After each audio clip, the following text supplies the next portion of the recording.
दोस्तों कैसे हैं आप। आई होप आप बहुत अच्छे होंगे। दोस्तों स्वागत है आपका मेरे इस चैनल फिर से। दोस्तों मैं आज आपके सामने एक नई कहानी लेकर फिर से उपस्थित हुई हूँ। कहानी बिल्कुल सत्य है। दोस्तों जो मैं कहानी आपको सुनाने जा रही हूँ वह इलाहाबाद शहर की है। इलाहाबाद शहर में ना एक परिवार रहता था। उस परिवार में 5 लोग रहते थे। मम्मी पापा, बेटा और बेटी और एक बहू। जो बहू थी वह कुछ दिन पहले ही आई थी, उसकी शादी अभी नहीं हुई थी। इनके घर में बहुत खुशियाँ थी, बहुत अच्छे से रहते थे, पूरा परिवार बहुत अच्छे से रहता था। गौरव की शादी को अभी 1 साल ही बीता था। जब पूरा परिवार एक दिन खाना खा रहा था तो दरवाजे में कोई नॉक करता है। गौरव तुरंत दरवाजा खोलने के लिए जाता है, देखते एक लड़का खड़ा हुआ है।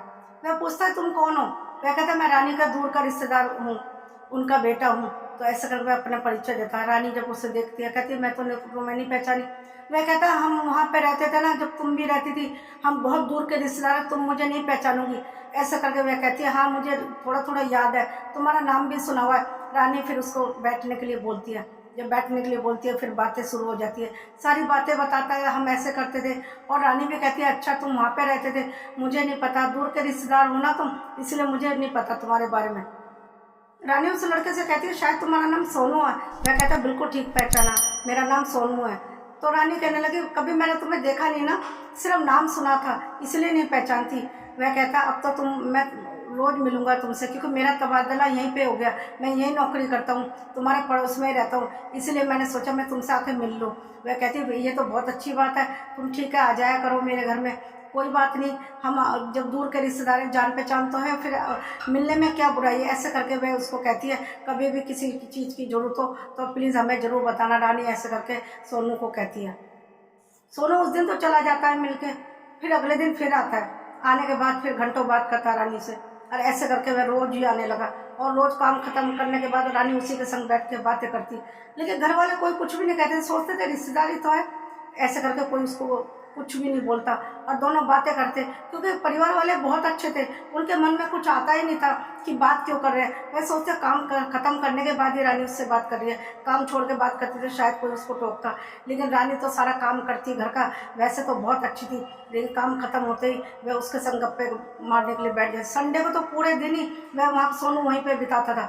और जब नौकरी से आता था जॉब करके तो शाम को भी वहीं चला आता था और घंटों बात करता था। जब रानी का पति आता था तब भी वह वहाँ से जाता था। अब तो सोनू को भी इस मोहल्ले में रहते 2-3 साल बीत चुके थे। इसी दौरान रानी के घर में भी एक बेटे का जन्म हो चुका था, वह भी 1 साल का हो चुका था। लेकिन जो सोनू था हमेशा उन्हीं के घर में आता था और सारे दिन बातें करता। उस दिन भी जब वह उससे बातें कर रही थी तो सारे घर वाले घर पे थे, लेकिन किसी ने कुछ नहीं टोका, कोई भी कुछ नहीं टोकता था उसको। और जब वे दोनों बातें कर रहे थे सोनू और रानी, तो उसका बेटा जो है जीने में चढ़ रहा था, अचानक ऊपर से नीचे गिरता है। और जब वह गिरता है तो उसको बहुत गहरी चोट लगती है। तुरंत डॉक्टर के पास ले जाया जाता है। पूरा परिवार उस दिन घर पे ही था, संडे का दिन था और सोनू भी उनके साथ जाता है। और जब डॉक्टर के पास जाते तो उसका बहुत खून बह चुका था। डॉक्टर ने कहा इसको खून चढ़ाना पड़ेगा, सबका खून टेस्ट किया जाता है। पहले राजेश कहता है कि मैं खून दूंगा और उसका खून का टेस्ट होता है, लेकिन उसका खून भी उसके बेटे से मैच नहीं हुआ। एक एक करके सबका खून टेस्ट होता है। जब सोनू का नंबर आता है तो सोनू कहता है मैं भी अपना टेस्ट कराता हूँ। जब पता चलता है कि सोनू का ब्लड ग्रुप उससे मिल गया है, पूरा परिवार दंग रह जाता है, ये तो हमारे परिवार का नहीं है, फिर भी इसका कैसे खून मिल गया। उनके मन में शंका जाग गई। वह सोचने लगे कि जरूर कोई बात है, ये बेटा किसका है। राजेश ने ये सोचा मैं डीएनए टेस्ट कराऊंगा। उसके मन में तरह तरह के ख्याल आने लगे। वह बेटे के बारे में नहीं सोच रहा था, सिर्फ ये सोच रहा था कि ये मेरा बेटा है भी या नहीं। उसने सोचा मैं डीएनए टेस्ट जरूर कराऊंगा और इस बात का पता लगा के रहूँगा कि मेरा ब्लड नहीं मिला और सोनू का ब्लड मिल गया, ऐसा कैसे हो सकता है। जब सोनू का ब्लड मैच हो जाता है तो सोनू ब्लड देता है और बच्चे की जान बचा ली जाती है। पूरा परिवार घर में आ गया, बच्चा भी ठीक हो गया। लेकिन राजेश के मन में तरह तरह ख्याल आ रहे थे। वह सोचा मैं डीएनए टेस्ट जरूर कराऊंगा और उसने डीएनए टेस्ट कराया भी। जब डीएनए टेस्ट कराया तो वह दंग रह गया, वह बच्चा उसका था ही नहीं।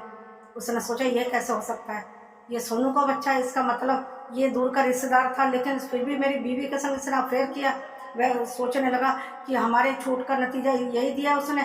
मैंने अपनी बीवी पे कितना विश्वास किया, कितना प्यार करता था, लेकिन उसने ये किया, ये सिला दिया। मैंने कभी भी सोनू से बात करते हुए उसको नहीं टोका, क्योंकि हमें विश्वास था अपनी बीवी पे, लेकिन उसने विश्वासघात किया। कितनी गलत बात है। अपनी बीवी होते हुए अपने दूर के रिश्तेदार के लड़के से प्यार करने लगी और बेटा भी उसका बहुत गलत बात है, अब मैं उसको सबक सिखा के रहूँगा। तो राजेश पागल सा हो गया था, क्योंकि उसके मन में कितना दुख था कि मैं जिस बीवी को इतना प्यार करता था और वह लड़का सोनू कल का आया हुआ जो रिश्तेदार कहता था अपने आप को, रिश्तेदार बन के मेरे ही पीठ पे छुरा घोंपा। कितनी गलत बात है, अब मैं उससे बदला लेके रहूँगा। वह तरह तरह के विचार आने लगे उसके मन में। राजेश ने एक प्लान बनाया कि पूरे परिवार को जान से मार दूंगा और मैं भी खुद भी मर जाऊंगा, और उसने किया भी ऐसे, पूरे परिवार को जान से मार दिया, सबको मौत के घाट उतार दिया और खुद भी मर गया, और ऐसे करके पूरे परिवार का अंत हो गया। दोस्तों, मेरा ये कहानी सुनाने का मकसद सिर्फ ये है, क्या राजेश ने सही किया, सबको जान से मार के खुद भी मर गया? यदि उसकी बीवी उसके संग धोखा दे रही थी तो वह उसको छोड़ भी तो सकता था। छोड़ने में कोई तकलीफ नहीं होनी चाहिए, क्योंकि बच्चा भी उसका नहीं था। छोड़ के वह अपनी आगे की ज़िंदगी शुरू कर सकता था। ये नहीं कि ज़िंदगी वहीं ख़त्म हो जाती है। यदि कोई किसी को धोखा देता है तो वहीं ज़िंदगी ख़त्म कर दो, ऐसा नहीं होना चाहिए, क्योंकि ऐसे लोग बहुत सारे मिलते हैं ज़िंदगी में, धोखा देने वाले। यदि हम ऐसा सोचें कि सबको ख़त्म कर दे, मैं भी मर जाऊं, तो ज़िंदगी तो सबकी वहीं ठहर जाएगी।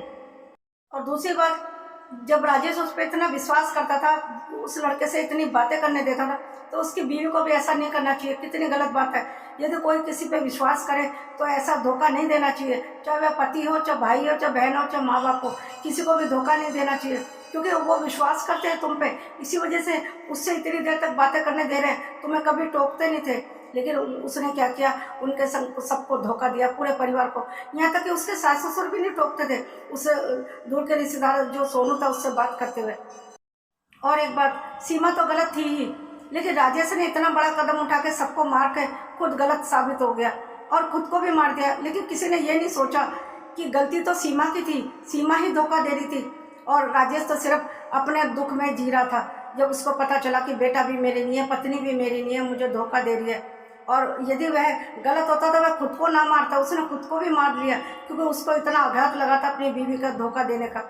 इसलिए उसने पूरे परिवार को तो मार ही दिया और खुद को भी मार दिया। अब खुद गलत साबित हो गया, और जिसने गलत किया उसको किसी ने गलत नहीं कहा, क्योंकि वह मर चुकी थी।